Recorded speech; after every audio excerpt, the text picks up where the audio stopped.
everybody, welcome to Bell Center People Vacancies. Okay, I will be talking about our favorite topic, Popo Live. O sige, parang kasi nagtatanong, how did I get to start in Popo? Okay, in August of 2023, nagkaroon ako ng mga kabarkada doon sa Meta. At itong mga kabarkada namin, talagang, kumbaga, ano explanation? Loyalista namin sa Meta. Talagang lahat ng mga reels ginagawa namin. Tapos nag-share kami. Tapos nag-meeting kami sa gabi. Yung aming pinaka-leader si Marijoy Cacho, si Joyousness. Talagang from the theater arts yan. Talaga. So talagang hanggang ngayon nag-artista siya. Sabi niya, sige na, mag-meeting tayo paggabi. Tapos let's make reels together. So we made the Team Makabuluhang Buhay group chat. Tapos ting gabi magkikita-kita kami, mag-meeting kami, tapos meron kami mga kasika, and then we used yung 4, diba, magla-live ang isa, tapos pwedeng umakit ang 3. So kayong 4 pwede kayo nag-usap ng live. So yun. So para sa feeling namin, dahil dumadami kami, kulang na yung 4. Tapos itong si Marijoy, naka-discover siya ng isang app na more than 4. Pwede mag-usap-usap. And it was Popo Live.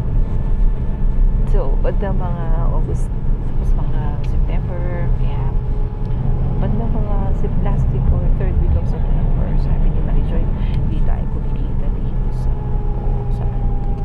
Meta. May nakita ako, Popo, parang maganda yung income doon, sabi niya. So, sabi ko, sige, pasok ka ng Popo, tapos pag kumita ka, pupuntahan ka namin. For 2 weeks dahil. For 2 weeks. Ako nga pala, medyo lang magulo kasi ako ay nagla-live ako. Ako ay nag-record ako. Ako ay nasa bus. Punta ng Valero Aurora. Kaya medyo magulo. Buti na lang kuminto. Okay. So ngayon, as I was saying, sabi niya, punta tayo sa Popo. Nakikita doon.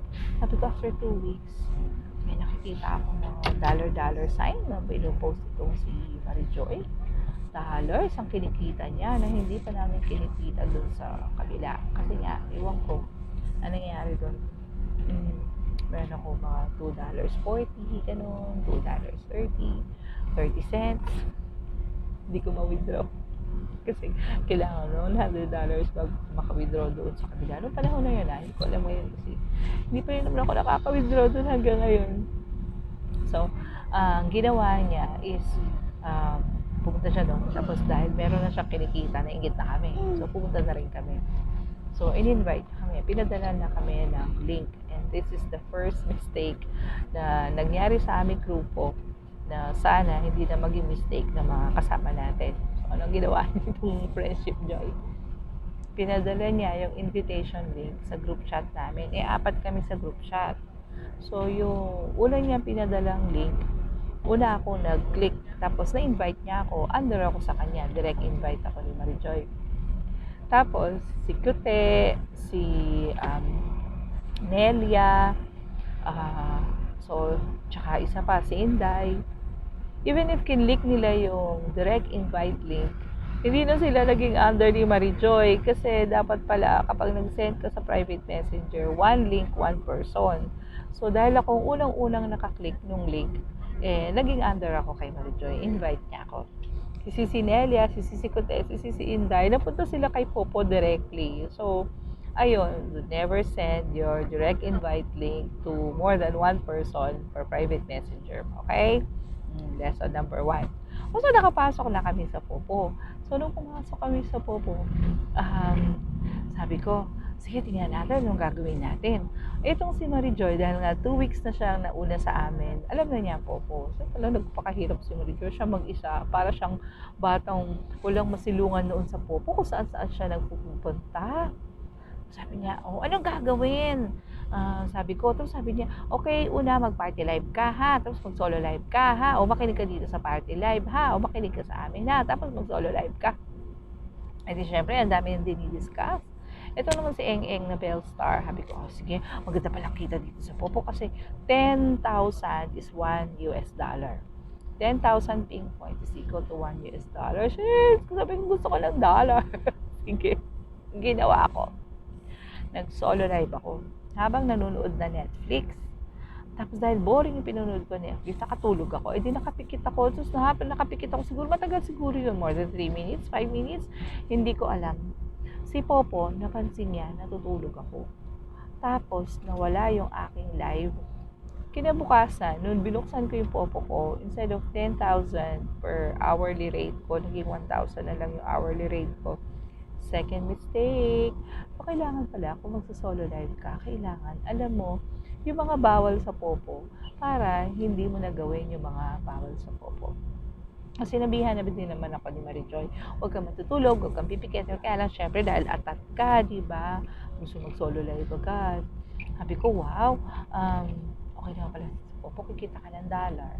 Kahit na nanonood ka lang Netflix, o ayan, natulugan ko yung Netflix, natulog ako sa Popo, o from 10,000 ping points per hour ko, naging 1,000 per hour na lang ako. Tapos instead of 2 hours, naging 1 hour na lang ako.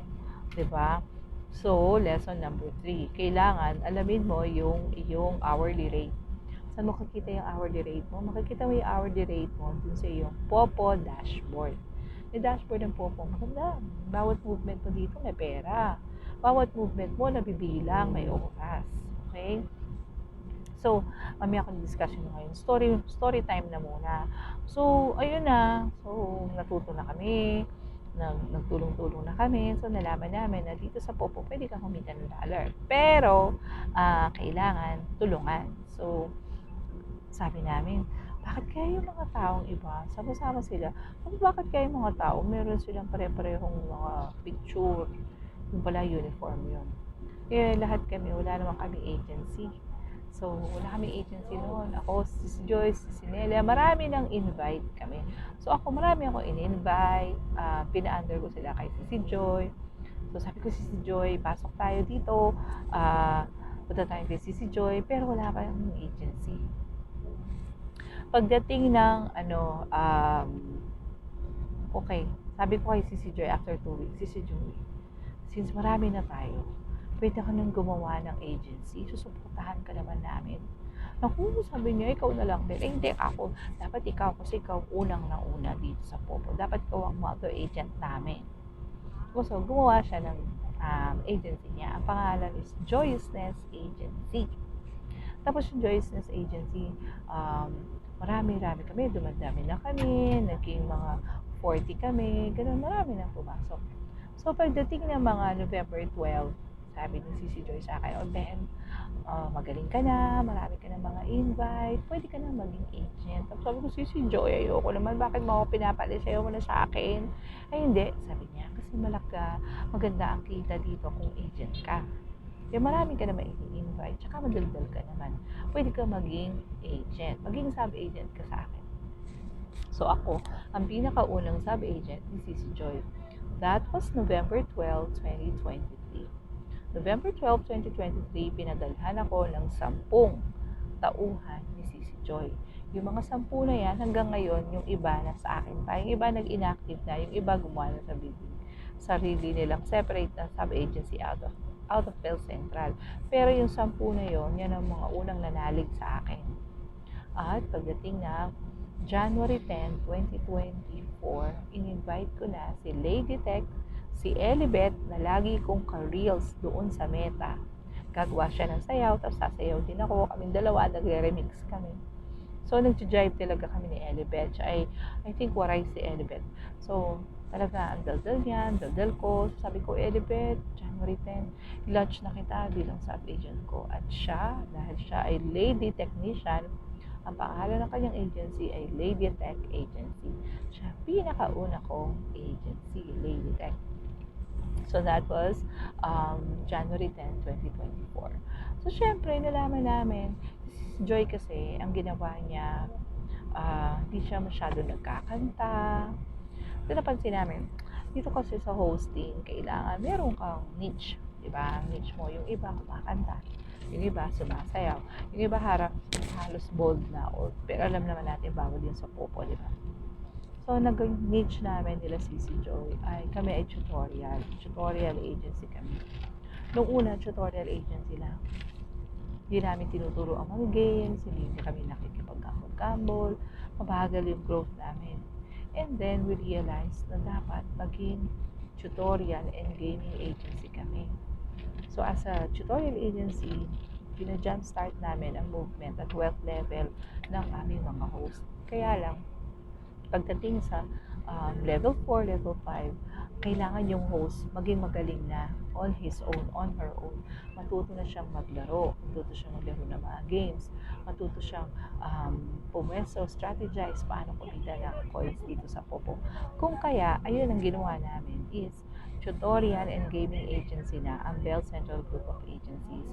From one Lady Tech sub-agency ko in January 10, 2024. Ngayon, it's already July 7 and I have 87 sub-agencies under me. Mga anak yung iba. And I have 17 direct sub-agencies under me. Oh, di ba? Sarap. Pero gusto ko talaga mas madami pa kasi dito sa Popo, mas malaki ang income mo kung sub-agent ka, marami kang sub-agencies kaysa dun sa regular host ka lamang.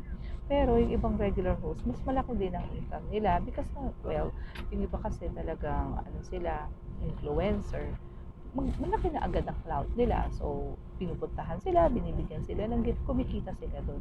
Pero kung wala naman akong masyadong influence, hindi naman ako ganun kagandahan. So, ang naging target market ko dito is I will be a tutor, I will be a principal, I will be an academician, I will be an educator on paano kumita dito sa Popo. That is why ang Bell Central Group of Agencies ay tutorial and gaming agency. Yun ang niche market ko. Kaya eto, gumagawa ako ng mga videos, nagtuturo ako paano kumita dito sa Popo.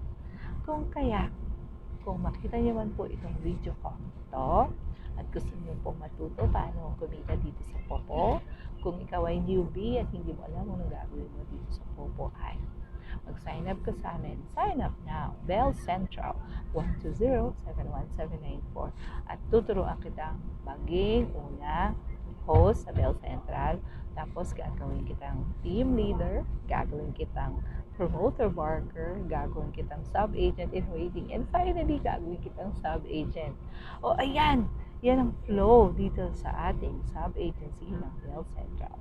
So, do join us. Sign up now. Okay, dahil oras na at gutom na ako, kain mo na ako. That ends my discussion. The travel line, ano ang nangyari sa Bell Central.